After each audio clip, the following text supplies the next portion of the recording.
মেয়েদের নিজেদের বাড়ি বলতে কিছুই হয় না।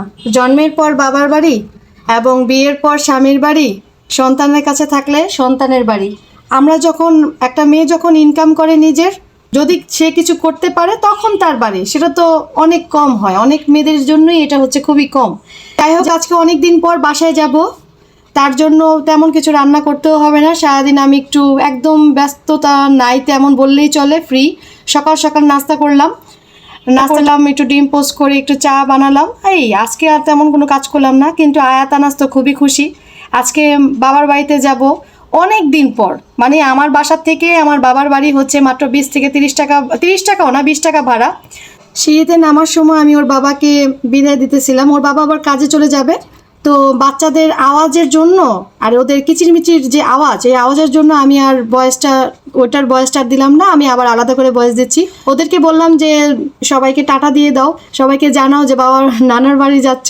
আমার বড় ছেলের হাতে যেহেতু ব্যাগ, তার জন্য আনাসের কথা, ছোট ছেলের কথা যে আমার হাতেও ব্যাগটা দাও, তো ওদের দুজনের হাতেই দিলাম, কিন্তু দেখি হাঁটতে পারতেছে না। তো রিক্সার সময় যে ব্লগটা মানে ভিডিওটা করার দরকার, রিক্সার সময় আমি ভিডিওটা করি না, যেহেতু সেফটির একটা বিষয় আছে। আমি আমার দুই ছেলেকে ঠিকঠাক মতো নিয়েই বাসে উঠলাম। তো আমার মা দেখি এগুলো রান্না করছে, একা একাই রান্না করছে এগুলো সব, কারণ আমাদের ঘরে তেমন সাহায্য করার তো কেউ নেই, তাই আম্মু একা একাই করছে। আম্মু কিন্তু আবার অসুস্থ থাকেই বেশি, কারণ হাই প্রেশারের রোগী। আর আজকে রান্না করছে কি সব আমার পছন্দে, কিন্তু আজকে রান্না করছে পোলাও রান্না করছে, প্লেন পোলাও। যখন আমি ঢাকনাটা খুলি, বিশ্বাস করেন এত সুন্দর একটা স্মেল, খুবই সুন্দর একটা স্মেল। আর আমার হাতে রান্না করলে এরকম একটা স্মেল হয় না, খুবই মজা। আর দেখেন সালাদ কিন্তু দুইভাবে রাখছে, একটা কারণ তার নাতি আবার খুব শসা পছন্দ করে, বড়টা মানে আমার আয়াতে, তো ওর জন্য আবার আলাদা করছে। আবার আব্বু আবার পছন্দ করে যে কি বলে এভাবে সালাদ কুচি করে যেটা কাটে ওইটা পছন্দ করে। আর রান্না করছে গরু গোস্ত ভুনা করছে, আলু দিয়ে রান্না করছে ঝোল, আর মুরগি রোস্ট করছে, পটল ভাজছে, এগুলা করছে। এগুলো প্রতিটা খাবারই আমার পছন্দ। আসল কথা কি, মায়ের হাতের খাবার বলতেই প্রতিটা মানুষের দুর্বলতা কাজ করে। আর বাবার বাসায় গেছি যেহেতু, আব্বু অনেক দিন পরে যেহেতু গেছি, আব্বু ভাবতেছে কি হয়তো বা আমি ঘন ঘন গেলে যদি আদর কমে যায়, এজন্য আব্বু আমার আজকে একটা উপদেশ দিল যে শোন, মেয়েরা যদি বাবার বাড়িতে বেশি আসে তাহলে বাবা মার কাছে আর কি আদর কিন্তু বেশিই থাকে, আর কম আসলে কিন্তু আদর কিন্তু কমই পাওয়া যায়। এটা হলো আব্বুর ভাষ্য আর কি। আব্বু আমার উপদেশ দিল এখন থেকে তুই বেশি বেশি আসবি।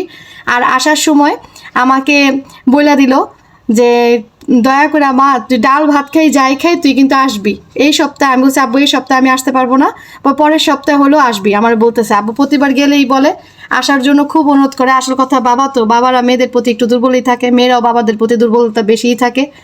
আর আম্মু আবার আসার সময় খাবার দিয়ে দিল, জানে তো মেয়ে তো রাত্রে রান্না করতে পারবে না, তার জামাইয়ের জন্য অবশ্যই খাবার দিল। জামাই রুচিলে আমরাও খাবার পেলাম। আর ছেলেটার পরীক্ষা তো, তাই ওকে আবার রাত্রে একটু পড়াইলাম। আর পরের দিনের কাহিনী যেটা দেখাবো, আমরা তো আসার সময় যে বৃষ্টি পাইছি কি বলবো, কারণ আনাসের না খুব অস্থিরতা বাইরে গেছে, ও থাকবেই না এমন একটা অবস্থা ঘরে। তো আমি এসে পড়ছি, তো এতটাই বৃষ্টি আমি রিক্সার মধ্যে পাইছি। তো পরের দিন দেখেন কি একটা অবস্থা, সেটা আবার ভিডিও করে আপনাদেরকে দেখাইলাম। আমাদের রাস্তায় কিন্তু পানি উঠে না, যেটাতে আমরা থাকি সেখানেও আঁঠু সমান পানি উঠে গেছে, মানে আঁঠু সমানও না, আঁঠু থেকে একটু নিচে, ওরকম অবস্থা।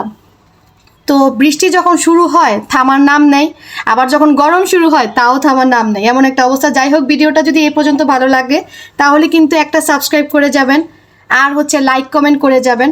আপনাদের অনুপ্রেরণা আমি এই পর্যন্ত আসছি, ইনশাল্লাহ আরও থাকবো। আসসালামু আলাইকুম।